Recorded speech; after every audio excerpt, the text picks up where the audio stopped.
What's up, Acolyte Squad? My name is Prince, and I'm an urban acolyte. Episode 3 of the WandaVision series just dropped on Disney Plus. This is going to be my review and discussion of the episode. Now, a quick disclaimer before I get into the meat of the episode. I am not a comic book person. I don't know anything about House of M or the West Coast Avengers comic books that might play a part in this story. I watch the MCU, and I'm talking about this stuff as a religion major who likes these superhero comic book movies. If you want Easter eggs and all that deep dive stuff that some of the other channels are doing, look, this isn't the place for that sort of thing. But okay, so let's jump into the episode now that we got all of that stuff out of the way. All right, so this episode starts off straight up like the Brady Bunch, and everything had this kind of 1970s disco vibe to it. After we had episode 1 that was set in the Dick Van Dyke I Love Lucy era, and episode 2 felt like I Dream of Jeannie and Bewitched. We start off and everything is really looking like the Brady house. Even the house looks like it's changed since episode 2. The big thing when this episode starts off is that Wanda is being examined by a doctor. Now, when the last episode ended, I said Wanda looked like she was coming up on the end of her first trimester when she has the baby bump. And the doctor here says she's about 4 months pregnant. Vision goes outside to speak with his neighbor Herb, and this dude is acting really weird. Like he's trying to cut the concrete wall on the property line, and he's just not acting normally. At first I thought that all these people in Westview were not real people. Like maybe a few of them are, but definitely not everyone. But by the end of the episode, I changed my mind about that, and I'll talk about that in my actual discussion. So anyway, Vision goes back inside and Wanda looks like she's 6 months pregnant now. She looks like that baby's ready to drop at any minute. Vision is confused by the entire thing, like he has no idea what's going on, and it struck me that Wanda doesn't seem to have the same confusion that she had in the first 2 episodes. I think when they went outside and saw the guy in the beekeeper suit who was coming out of the sewer, that it like triggered something in Wanda. Someone said that Agnes could be doing an inception on Wanda, and if that's the case, then it would be like Wanda's lucid dreaming, meaning she's aware of the dream and she's starting to control it. The only thing is that Wanda seems to not be in full control of her powers or her magic. Look, I'm not even sure how to talk about Wanda's powers at this point because in Age of Ultron, it was telekinesis and some mind control powers. Throughout phase 3 and 4 of the MCU, Wanda was only using telekinetic abilities, but here her powers look like straight up I Dream of Jeannie or Bewitched magic. And I don't know if that's because of Marvel is fitting this story into these sitcoms or if Wanda's straight up using magic now, which could say something about the direction that Scarlet Witch's story is headed and why it's going to pretty much collide with Doctor Strange in the Multiverse of Madness. Getting back to this episode, Vision steps out to retrieve the doctor because Wanda's apparently going to go into labor at any moment. And while Vision is out, Geraldine comes over to see Wanda and things get really crazy. Now earlier in the episode, the butterflies over the crib came to life, and this time the stork on the wall comes to life. And I took this as meaning it's time for Wanda to go into labor. For whatever reason, Geraldine, who we know is really Monica Rambeau, would not leave, and she ends up delivering the first baby, Tommy. And while Wanda is in labor, it becomes blatantly obvious that Monica is wearing the sword logo on her necklace. At that point, Vision arrives with the doctor, but Wanda, who's still pregnant, goes into labor again where she delivers Billy. After both children are born, the episode gets even more strange. Vision tells the doctor that he can finally take his vacation, and the doctor says, "I don't think we'll get away after all. Small towns, so hard to escape." Now outside, Herb and Agnes are both acting very strange. They start asking about Geraldine, if she's inside with Wanda.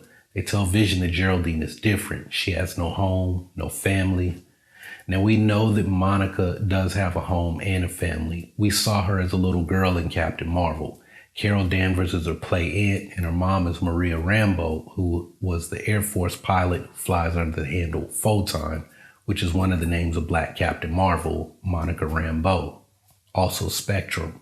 But I'm guessing they mean as far as the families in Westview, Geraldine does not belong there. Herb starts to tell Vision about Monica, but he never completes the statement. He says She came here because we're all, but he stops as if he's afraid to say something in front of Agnes. Now, at this same time that Agnes and Herb are telling Vision about Geraldine, or Monica, she's inside talking with Wanda. Wanda says that she's also a twin, and she begins to sing a Sokovian lullaby. Now, at that point, it's like Monica snapped out of a dream or something, and she tells Wanda that her brother Pietro, or Quicksilver, was killed by Ultron. So Wanda yeets Monica out of whatever this reality is, and we saw this in the trailer where Monica is ejected from some type of force field around this town, and she lands in a field where there's a lot of military surveillance equipment. Now, I was saying earlier that I was not sure if everyone in Westview was real, but what Herb said made me think differently. I'm still curious if everyone in Westview is ordinary, but I have a feeling Agnes and possibly one other person are different from everyone else. I think some of these people may be there as captives, and part of them knows something isn't quite right. The conversation between Wanda and Vision about the neighbors not noticing that they're different, meaning their powers, is why I think the people might know, but they kind of don't know. But anyway, look, here's my running hypothesis as to what is going on here. Look, you know those little pocket realities they make from the crystals in Doctor Strange? I think someone did something like that, but they managed to trap these people in this town, Westview, inside of it. And I'm not sure if Wanda did it completely on her own or if she unknowingly created it, but I really feel like this situation is like the parable of the unclean spirits from the Gospels. If you don't know this parable, the simple version is that an evil spirit is cast out from a person. The spirit wanders but cannot find a place to rest, so it returns to that person and brings with it 7 more spirits. After the trauma of losing Pietro and then losing Vision twice, somehow Wanda created this reality where everything is good and perfect, except it isn't. Seeing that she has the power to alter reality and manifest things into this reality, I think she attracts literally unclean spirits who might be playing a part in manipulating reality because they need Wanda to use her power to manifest things into this plane.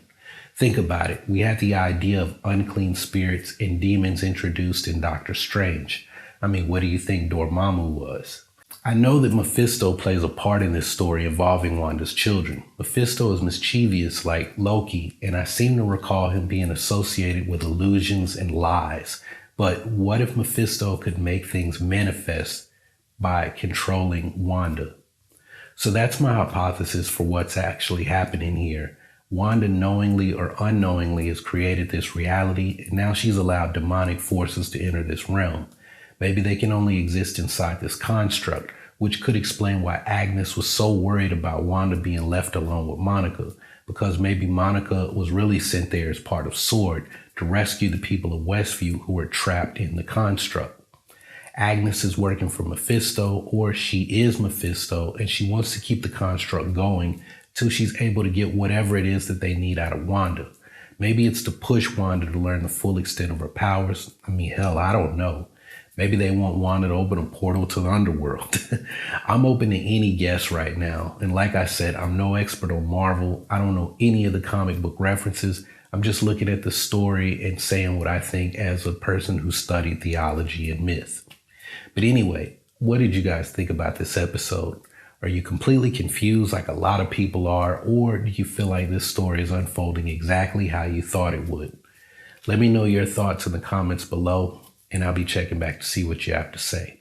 Also, if you didn't see my breakdown and discussion of the first 2 episodes, be sure to check that out. And also for you Star Wars geeks, be on the lookout for my Ahsoka Tano and Obi-Wan video on mysticism that I'm looking to release very soon. But that's all I got for this video, so y'all keep on breathing, and may the force of others be with you always.